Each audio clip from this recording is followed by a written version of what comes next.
Баршаңызға сәлем достар. Бүгін біз сіздермен дәмі тіл үйіретін өте дәмді гороховый супты бірге дайындайтын боламыз. Ол үшін менің каналымнан алыстамай осы видеоны соңына дейін көріңіздер. Ең алдымен сүйегі бар етімізді салқын суға салып қайнататын боламыз. Менде бұл жерде қойдың еті 1 сағаттан артық уақытта пісіп шығады. Содан соң горохымызды алып, жақсылап суы тазарғанша бірнеше қайтара жуып, ыстық суға салып қоямыз. Сол кезде сіздің горохтарыңыз өте тез пісетін болады.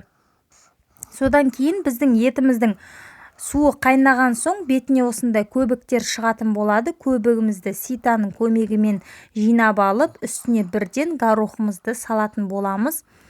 Горохты осылай етпен бірге қайнатсаңыздар болады, себебі горох өте ұзақ піседі. Және дәміне қарай тұз бен бұрышын салуды ұмытпаңыздар. Кейіннен картобымызды өзіңіздің қалауыңыз бойынша турап кесіп дайындасаңыздар болады. Және бір пияз бен сәбізімізді, яғни пиязымызды турап, сәбізді үккіштен өткіземіз.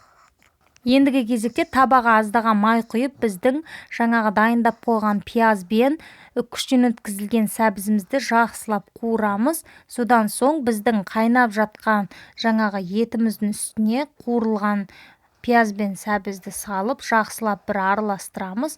Сәл қайнағаннан соң бірден етіміз пісетін кезде картобын салсаңыздар болады. Мінекей, осымен біздің горох сорпасы дайын. Қараңыздаршы, түрінің өзі тәбет ашырлықтай өте әдем болып шықты. Өте жеңіл әрі пайдалы сұйық тағамдардың бірі. Сіздер де достар дәл менің рецептім бойынша міндетті түрде жасап үйлеріңізді қуантыңыздар. Назарларыңызға көп рахмет. Сіздермен бірге болған Мөлдір.